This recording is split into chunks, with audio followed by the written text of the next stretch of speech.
ये जाने लगा तो नहीं अपनी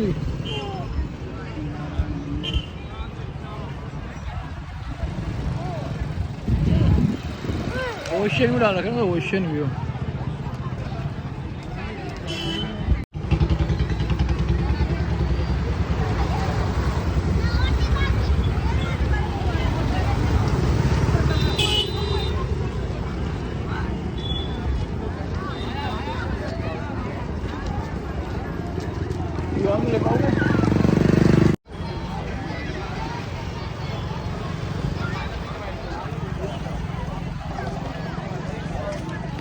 तो ये हम पहुंच गए हैं सोमनाथ मंदिर।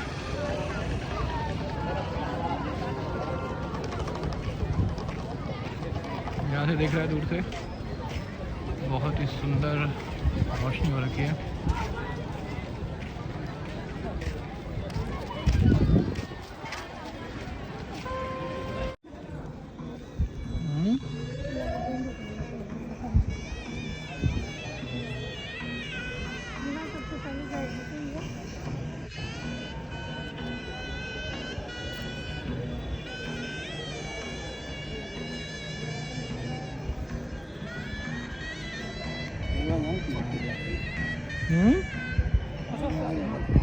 ईवा तो ईवा है। अरे ईवा कहाँ भाग गई? ये तो बहुत ही शानदार मंदिर रखा है।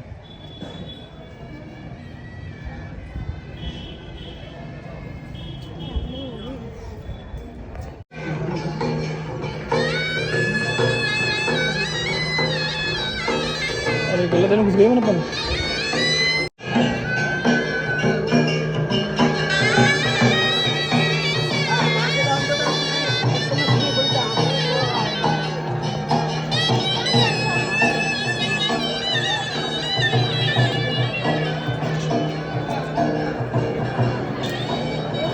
ईवा कहाँ पापा पास है?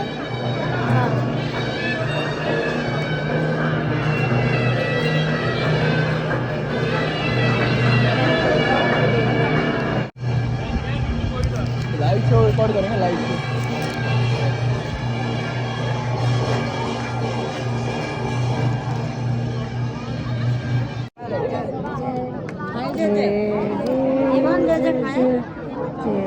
इवान जे का है बताना हाय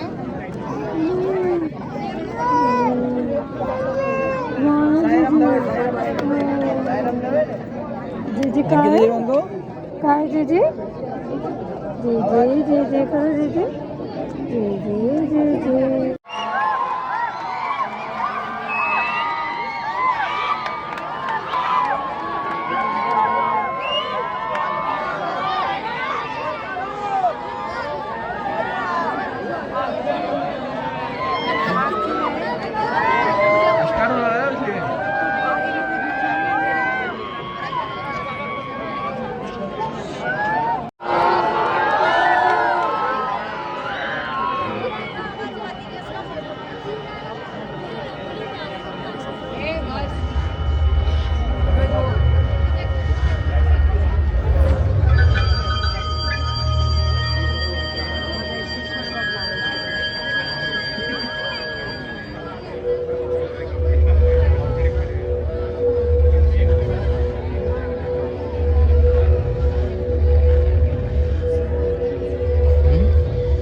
महासमुद्र हूं।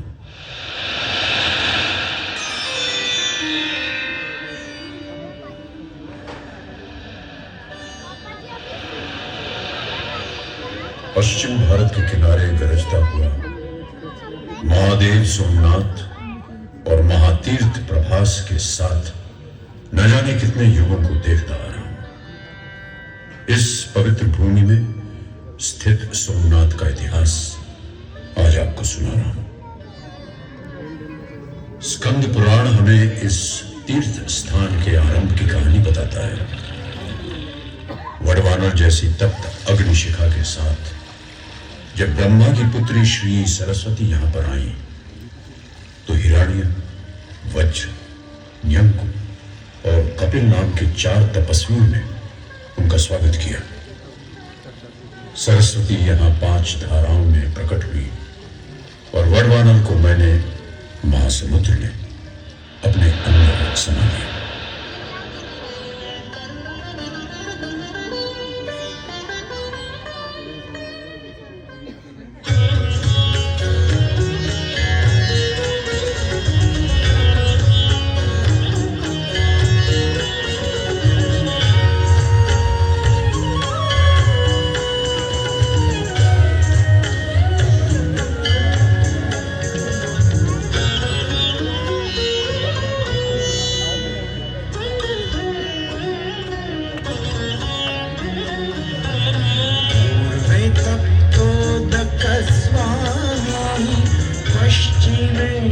कैसे हुआ? हे देवों के देव, प्रणाम। मैं ऋषिवर अत्रि और देवी अनुसुया का पुत्र सोम हूं। दक्ष प्रजापति ने मुझे क्रोधित होकर श्राप दिया कि मुझे क्षय रोग हो जाए। भगवान, मुझ पर दया कीजिए। मैंने सिर्फ रोहिणी से अधिक प्रेम किया और अपनी शेष पत्नियों से दूर रहा। यह शाप उसी का परिणाम है। यह शाप नहीं, आशीर्वाद है सोम। जाओ, कृतस्मर पर्वत के पास एक पुराना तीर्थ स्थान है, वहां जाकर तपस्या करो, तुम्हें इस रोग से मुक्ति मिलेगी। प्रणाम महादेव, प्रणाम। इस पूरे ब्रह्मांड को चलाने वाले आप ही हो। आपको मेरा प्रणाम। फिर इसी जगह पर सोम ने 1000 साल तक तपस्या की और सोम को श्राप से मुक्ति मिली। उसे फिर से अपना तेज यानी प्रभा प्राप्त हुई और इसीलिए इस जगह को प्रभास नाम मिला। और क्या त्रिवेणी संगम वाला ये स्थान सिर्फ एक तीर्थ स्थान ही है? नहीं, ये तो भारतीय जीवन शैली की विशेषता का प्रतीक है। जीवन और जीवन दर्शन, जीव और शिव, हर और हरि की आराधना का स्थान है। अंधेरे से प्रकाश की ओर ले जाने वाला रास्ता है ये उस परम सत्ता की उपासना है, मनुष्य जिसका एक अंश है और जिसकी आत्मा से वसुधैव कुटुंबकम का स्वर निकलता है।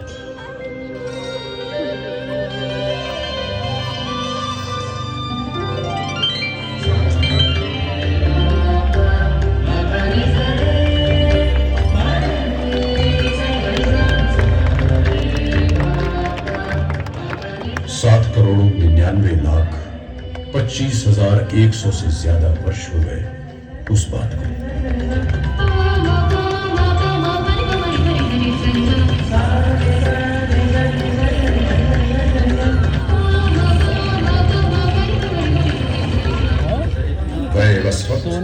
मनवंतर के त्रेता युग में श्रावण महीने के शुक्ल पक्ष में सोम ने अपने इष्ट देव सोमनाथ के लिए एक भव्य स्वर्ण मंदिर का निर्माण कराया, जो प्रतीक है श्रद्धा, भक्ति और कृतज्ञता का।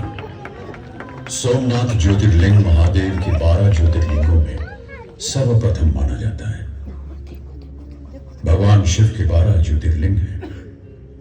सोमनाथ गुजरात में, मल्लिकार्जुन आंध्र प्रदेश के श्रीशैलम में, महाकालेश्वर और ओंकारेश्वर मध्य प्रदेश में, केदारनाथ हिमालय में, त्र्यंबकेश्वर, भीमाशंकर और घृष्णेश्वर महाराष्ट्र में, विश्वनाथ काशी उत्तर प्रदेश में, नागेश्वर द्वारका गुजरात में, वैद्यनाथ झारखंड में और रामेश्वरम तमिलनाडु में स्थित है।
पुराणों के अनुसार त्रेता युग में भगवान शिव के परम भक्त राक्षसों के राजा रावण ने चांदी और बहुमूल्य रत्नों से सुसज्जित एक मंदिर की स्थापना की थी।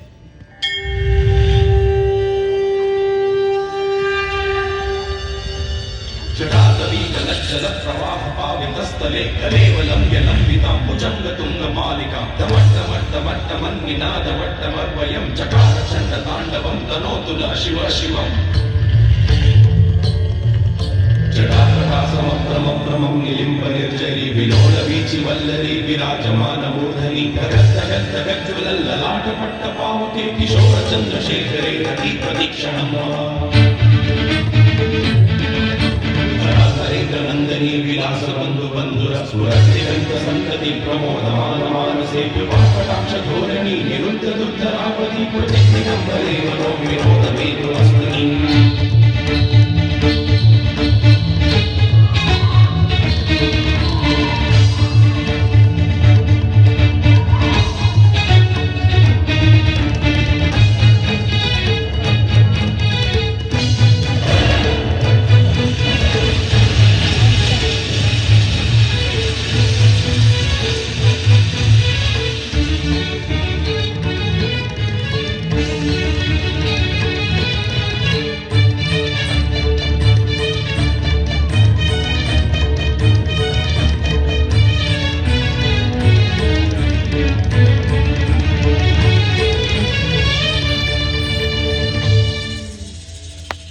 समय बीतता गया और हर युग हर समय में सोमनाथ की यात्रा भी निरंतर चलती रही।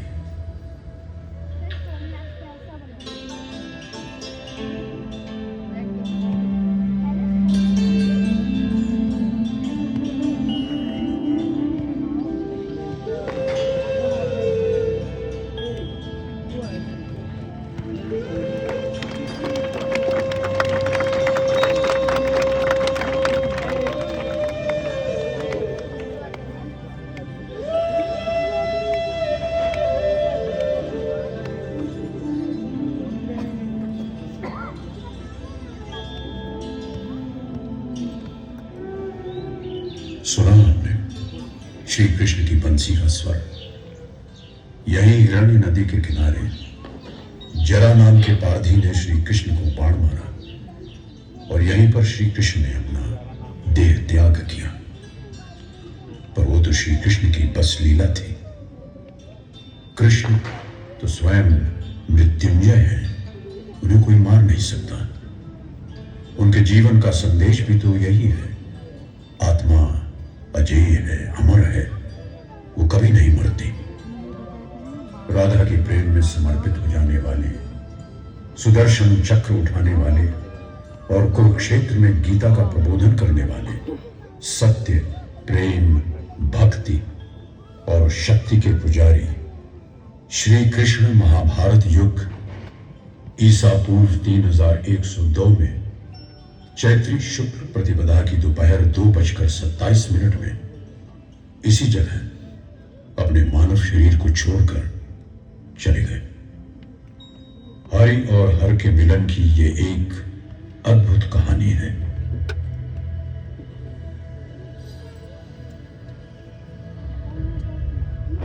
युग बीतते गए, चीजें बनती और बिगड़ती गईं, मगर ईश्वर की आराधना हमेशा यहां होती रही। भगवान, भक्त और भक्ति की आराधना यहां गूंजती रही। स्कंद पुराण के अनुसार दूसरी सदी की शुरुआत में भगवान शिव के भक्त पाशुपत ब्राह्मणों ने यहां शिव समुदाय को मजबूत किया। 349 ईस्वी में प्रभास बंदरगाह में व्यापार बहुत ही फल फूल रहा था। बाहर के व्यापारी भारत से हीरे जवाहरात, आभूषण और अनमोल कलाकृति खरीदते और बदले में भारत को सोने और चांदी देकर जाते थे।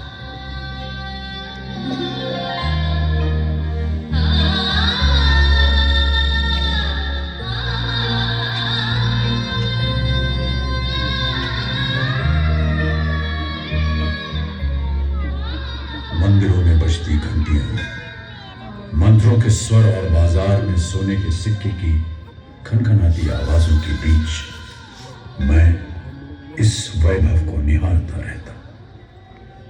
ज्ञान और संस्कृति का अनोखा मिलन यहां की पहचान बन गया। भारतवर्ष का ये स्वर्णिम काल था। ईसा की 8वीं सदी में चालुक्य और प्रतिहार राजाओं ने मिलकर इस मंदिर का तीसरी बार निर्माण करवाया। सोमनाथ मंदिर में हीरे, मोती, माणिक जैसे कई बहुमूल्य रत्नों से सजे कई स्तंभ थे और मंदिर के गर्भगृह के केंद्र में देवादिदेव भगवान शिव का ज्योतिर्लिंग हवा में मान क्या? बिना किसी आधार के जमीन से ऊपर स्थापित किया गया।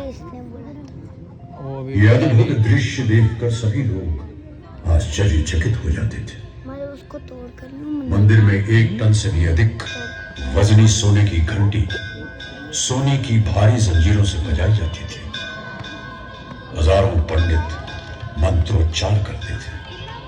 500 से ज्यादा नर्तकियां भगवान शिव की आराधना में नृत्य प्रस्तुत करती थी।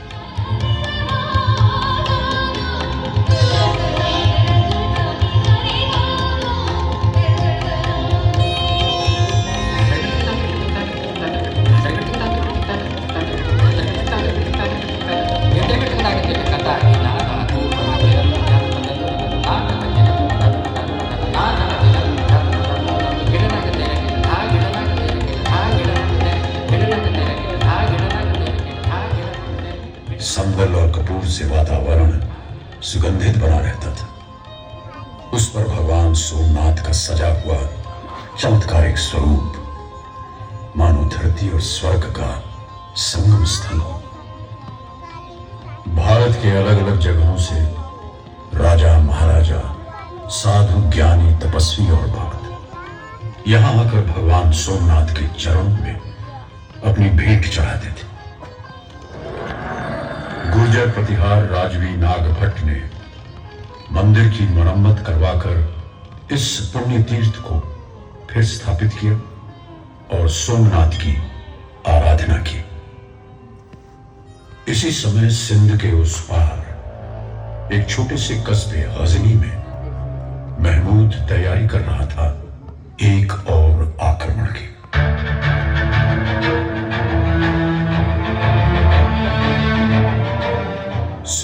की अपार धन संपदा और मूर्ति तोड़ने की उसकी लालसा उसे इस शिव मंदिर तक खींच लाई। 6 जनवरी सन 1026 को महमूद गजनवी ने 30,000 घोड़ों, 50,000 ऊंट और 84,000 सिपाहियों के साथ सोमनाथ मंदिर पर हमला किया। 50,000 शिव भक्तों ने मंदिर की सुरक्षा के लिए जान की बाजी लगा दी।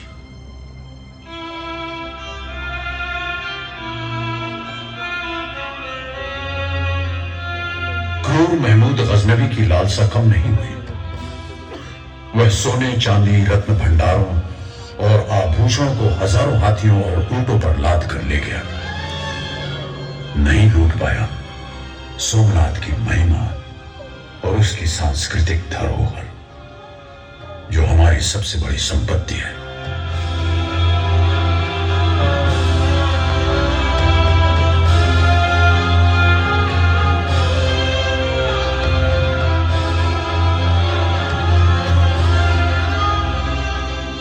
महमूद गजनवी का रक्त रंजित आक्रमण और भगवान की भक्ति में राजनर्तकी चौला देवी का नृत्य, ये इस घटना के 2 बिंदु हैं।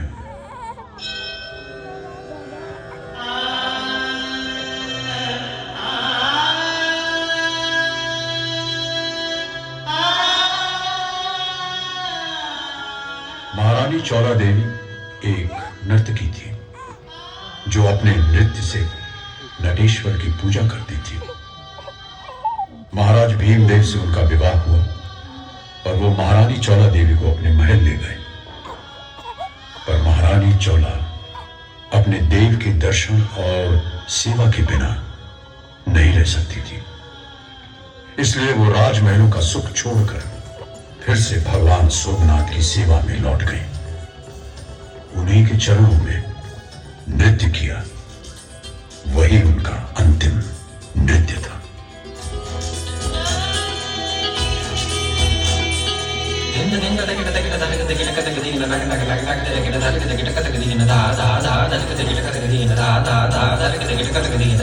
da